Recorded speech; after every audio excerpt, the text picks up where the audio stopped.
even though the road's closed, we're going to go check out this freaking low water bridge that they had closed off. See how it's coming along. I think it looks like when I was coming down towards back this way, it looked like they completely tore the bridge completely out, and they've got pillars replacing where the bridge used to be. So they did raise it up, it looks like. I'm just going to take a peek. Looks like they're cutting some trees down. I'm just going to take a little peek. They're probably working today, so I don't want to get too involved. So I'm just going to turn around. Yeah, they're putting it together. Well, they didn't take it apart. Oh. I better get out of here before I get in trouble. Shit.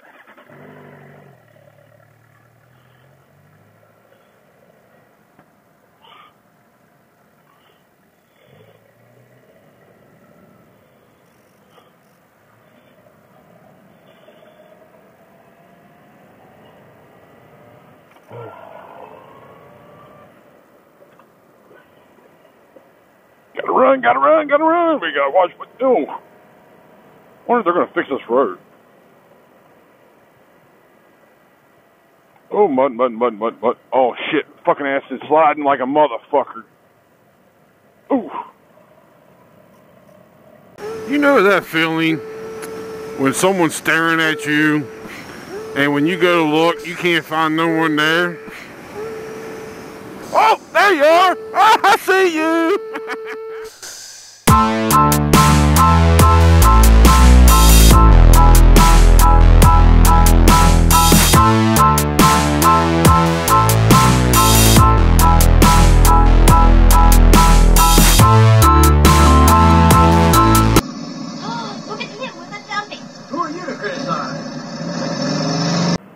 Hello everybody, Mr. Max at Dom One. How you doing? I was just recently challenged by 74 Seabass to do a non-question challenge. I've been trying to find a good place to do this vlog and trying to answer these questions, pretty decently, so I know that I'm giving you all the most truthful answers that I can give. I don't want to just kind of throw something out and then screw something up or give you a false answer. So,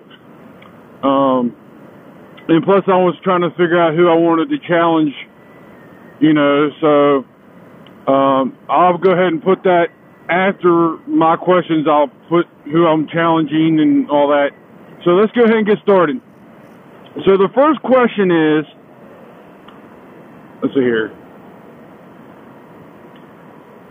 When did you start riding? Well, I started riding back in February of 2011, and so that's basically when I really started riding, on my own personal bike. And let's see, got some twisties here. I'm not going to hit these twisties.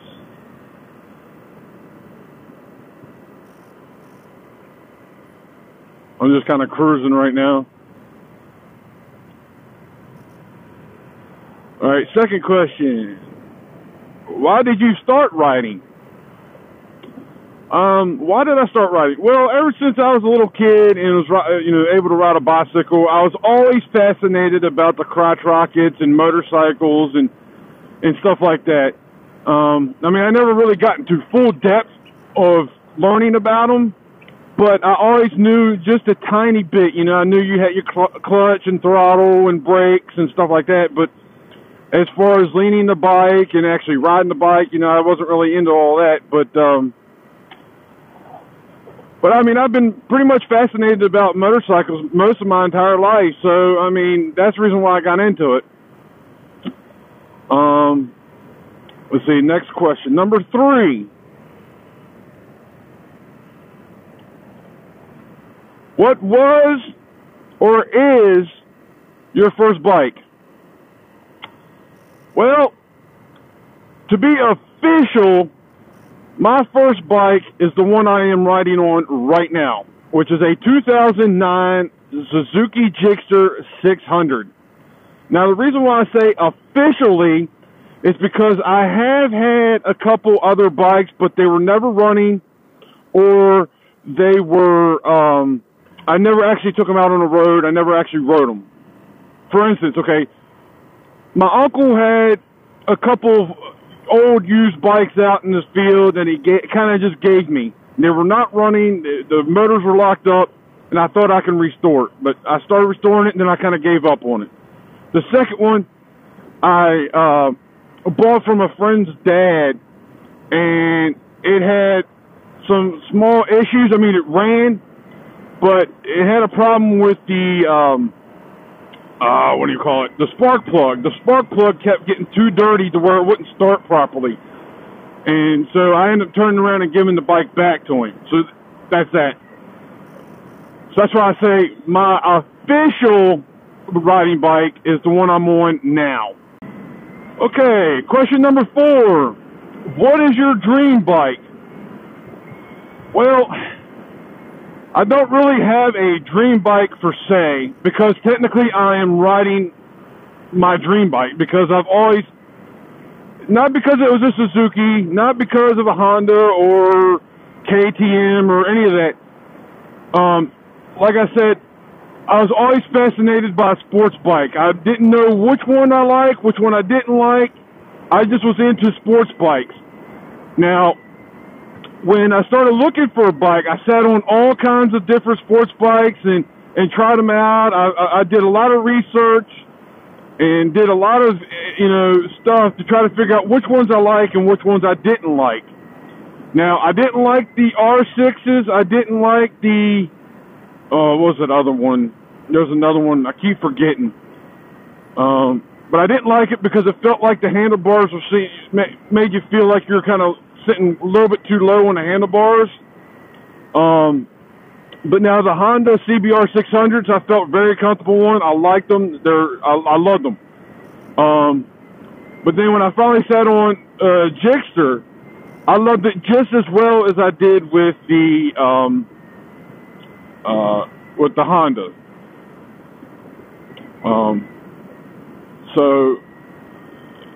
But I mean, I have been looking into getting other bikes. I've been looking at so many different bikes as a secondary.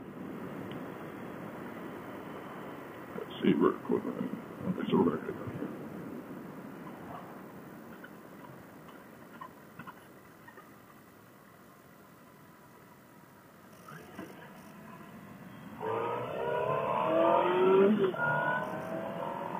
So yeah, I've been looking at so many different bikes that for secondary. I've been looking at cruiser sports bikes, price ranges. I was like, okay, well, I've actually seen some deals on my exact bike. Thinking maybe I could buy another one just like mine, and and have two of the same bikes. Or I've been thinking of something a little bit more of a belt-fed motorcycle, trying to get away from the chain. Stuff like that. I've been thinking, all that kind of different things.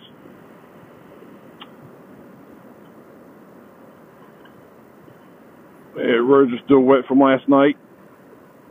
Okay, so that was number 4. Number 5. Okay, number 5. Do you prefer road or off-road?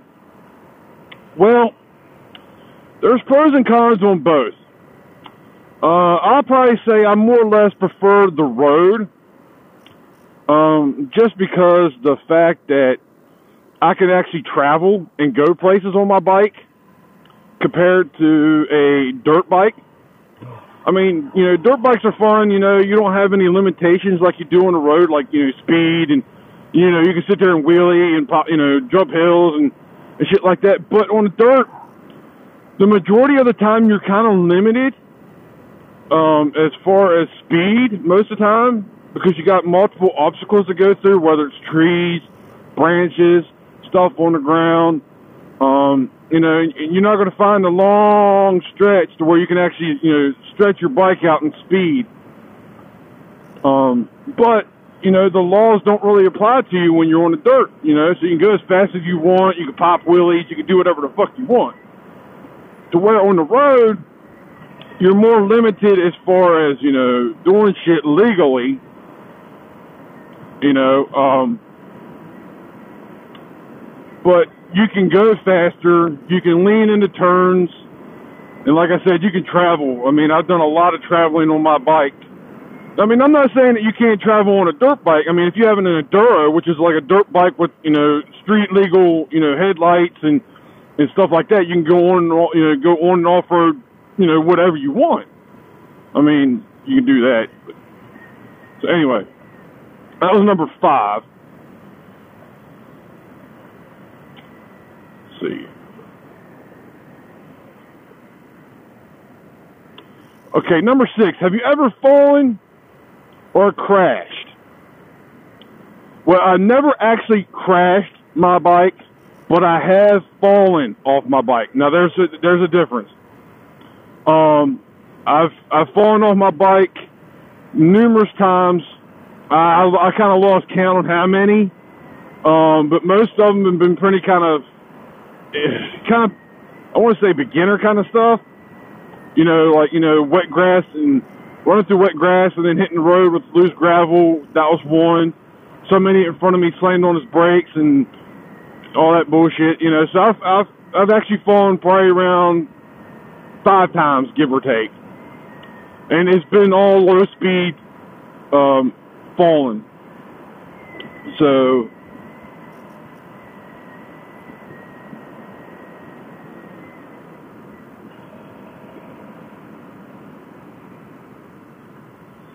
okay, it's number 6. All right, number 7. Number 7. When did you start vlogging? Well, I probably started vlogging roughly 3 years, almost 3 years after I started actually riding. So it's probably been 3.5 years ago since I started vlogging. I've been riding probably for about 5.5 to 6 years. So I've been vlogging for about 3.5 of that. And the reason why I got into it was it's not because of other people, but I wanted to kind of film my journey and, you know, and all that kind of stuff, and just kind of get stuff on video. Because as a kid, I didn't do that much, you know, doing that kind of thing. So that's kind of why I got into vlogging. And plus another thing was I wasn't sure if it was actually legal in my state. So that was another reason. Okay, so that was number 7. Number, was it 8? I think number 8. What Motovloggers are you subscribed to? Well, I'm subscribed to just about anybody and everybody that has a motorcycle and does a vlog. Now, it doesn't mean I watch every single one of their vlogs, but it depends if I have time, and it also depends on what their topic is about. I mean, if their topic's about freaking, voting or some shit, I'm not going to watch that crap. But if it's something very important, like a helmet review or motorcycle review or something that really catches my eye and something that's really more about bikes, I'm probably more likely to watch it than watching somebody talk about politics or what happened to them yesterday. Oh, well, you know, I went to the store and someone saw me and recognized me. So what? People recognize you. Okay. But I mean, that's just me. I'm not trying to be mean or anything, but that's just me. And so, I mean, I don't watch just, you know, certain people. I don't just, you know, this and that. I mean, I'm subscribed to probably over 200 motovloggers, you know. And, I mean, I'm subscribed to the big channels. I'm subscribed to the smaller channels. more or less, I'm going to watch more of a smaller channel than a bigger channel because everybody watches the bigger channels. And I'm trying to watch people that are just starting to come up, you know, see what their stuff that they're bringing out to the community and see what they have to offer. So that's number 8. So number 9. Does your bike have a name? My bike does have a name. My bike's name is Rhino. And the reason why I name it Rhino is because my cousin's fiance was into bikes. And he died in his, I wouldn't say sleep. I'm not going to get into all the details, but he apparently died. And it was like a birth kind of thing. You know, you're born with this kind of somewhat disease or some shit. And he died from it. And so because of that, my first bike that I got, I named it Rhino. That was the reason why I did that. And, you know, I mean, I didn't talk to him a whole lot, but when I did, he was always with his bike. You know, he always painted his bike. He, you know, did his own work on his bike and all that kind of stuff. Okay, now that we've got that all out of the way, now let's talk about who do I challenge. Okay, I want to talk about some local riders in my area that I like to challenge. First, I like to challenge LoosieBoosie. He's a local rider in my area, and he's just kind of started up. He's been started up for about a few months now. He's starting to slowly grow. And also would like to challenge 47 Knucklehead. He's a motovlogger a little bit further north of me, up in Maryland. And I challenge him. And anybody else that watches my channel that is a motovlogger, if you would like to take this challenge, make a comment down below saying that you accept the challenge. That way I know who is doing it. And that way, you know, other people that don't know you might be able to, you know, jump to your channel. So I challenge you all to take this 9-question challenge. And hopefully we get a good big response from it. And I'll see you all later. Peace. Hit that like button. And if you want to keep updated on all my videos and all that, hit that forever like button. And always, ride safe.